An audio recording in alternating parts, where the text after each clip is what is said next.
রনি, আপনার কোনো বিকল্প নেই, এই শব্দটা কিংবা এই যে লাইনটা আমি পড়েছি সেটি আওয়ামী লীগ আমলে আসলে আওয়ামী লীগের নেতাকর্মী থেকে শুরু করে নানান শ্রেণী পেশার প্রতিনিধি কিংবা ব্যবসায়ীরা অনবরত উচ্চারণ করেছেন দীর্ঘ প্রায় 16-17 বছর। এবং এই যে কোনো বিকল্প নেই, সেই বিকল্প কিন্তু আমরা দেখতে পেয়েছি। এবং গতকালকের এই রায়ের মধ্য দিয়ে আসলে আমরা বুঝতে পারলাম যে কেউ যদি নিজেকে কোনো বিকল্পের ঊর্ধ্বে ভাবেন সেক্ষেত্রে তার পরিণতিটা কি হয়। এখন আসলে কি মনে হচ্ছে যে শেখ হাসিনার যে রায় আমরা গতকালকে পেয়েছি, সেই রায় কার্যকর করবার কোনো বিকল্প বাংলাদেশের সামনে আছে কিনা? আছে। বাংলাদেশ এখন ভারতকে বাধ্য করতে পারে যে আগামী 24 ঘন্টার মধ্যে যদি শেখ হাসিনাকে আমাদের হাতে ফেরত দেওয়া না হয় তাহলে 7 সিস্টার তোমাদের আর থাকবে না। এবং আমাদের এই মুহূর্তে বাংলাদেশে যে সকল বিপ্লবী যারা আছেন তারা স্বপ্ন দেখেন, তাদের একটা বিরাট অংশ যে গাজওয়াতুল হিন্দের স্বপ্ন দেখেন। তো কাজেই যদি ভারত আমাদের কথা না শুনে আর আমরা যদি মুসলমান বিশ্বের কাছে আহ্বান জানাই এবং গাজওয়াতুল হিন্দ চালু হয়ে যায়, তাহলে তো দিল্লিকে দখল করা আমাদের জন্য কোনো বিষয় নয়। তখন কি করা যাবে? শেখ হাসিনাকে আমরা যেমন আগে ঢাকা শহরে এনে ফাঁসি দিতে পারতাম, তখন দিল্লির লালকেল্লার সামনে এটা ফাঁসি দেওয়া কোনো সমস্যা নয়, হতে পারে এরকম।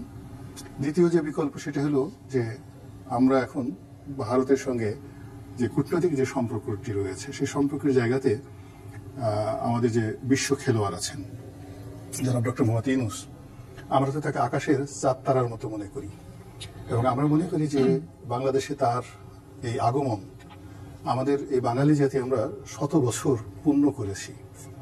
আমাদের ময়মুরব্বীরা সারা জীবন ভালো কাজ করেছেন, এই জন্য আমাদের 14 জন্মের ভাগ্যি যে আমরা এরকম একজন প্রধান উপদেষ্টাকে পেয়েছি সরকারের প্রধান হিসেবে, যার কথায় বাকিংহাম প্যালেসের সানাই বাজে, যার কথায় হোয়াইট হাউসের দরজা খুলে যায়, যার কথায় বিশ্বের সমস্ত বাঘা বাঘা রাজনৈতিক নেতৃবৃন্দ তারা ফুটবল মাঠে চলে আসে ফুটবল খেলা দেখার জন্য।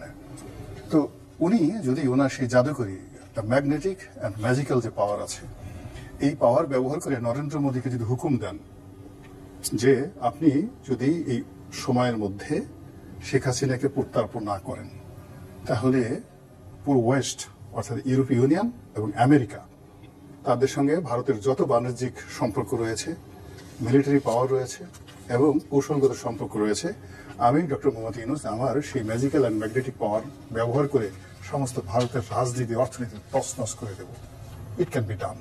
কিন্তু সেই সক্ষমতা বা সেই সম্ভাবনা আদৌ বাংলাদেশের কি আছে? আপনি তো এই কথা বলার সঙ্গে সঙ্গে আপনার তো চাকরি থাকার কথা নয়। বোঝার চেষ্টা করুন যে গত 14টি মাস ধরে আমরা কি প্রচার করে আসছি। Billion billion dollar Bangladeshi investment আসবে, বাংলাদেশ এর এই উন্নয়ন দেখার জন্য সারা পৃথিবী থেকে লোক আসবে। আমরা কি কথা বলিনি যে আমরা আগামীতে ফেব্রুয়ারি মাসে যে নির্বাচনটি করতে যাচ্ছি এটি হবে পৃথিবীর সর্বকালের সেরা একটি নির্বাচন।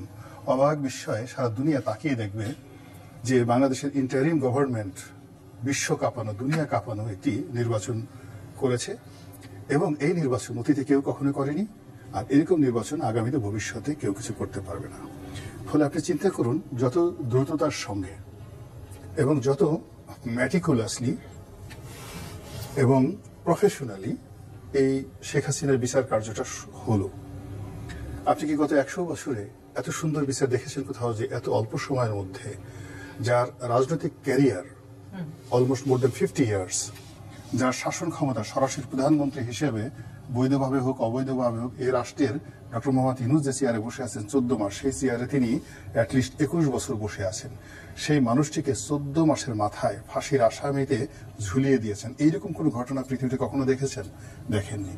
তো কাজেই it's a magical power of doctor Mohammad Yunus. কাজেই তার সেই ম্যাজিক্যাল পাওয়ার দিয়ে ডক্টর মোহাম্মদ ইউনূসের সেই ম্যাজিক্যাল পাওয়ার দিয়ে তিনি শেখ হাসিনার যে পরবর্তী ডেস্টিনেশনটা কোথায় নিয়ে যাবেন ওটা কল্পনা করার মতো বুদ্ধি আমার বা জনাব রুমিন ফারহানা বা আমার ভাই যিনি আছেন আমরা এখনো ওই ট্যালেন্টের জায়গায় যেতে পারিনি।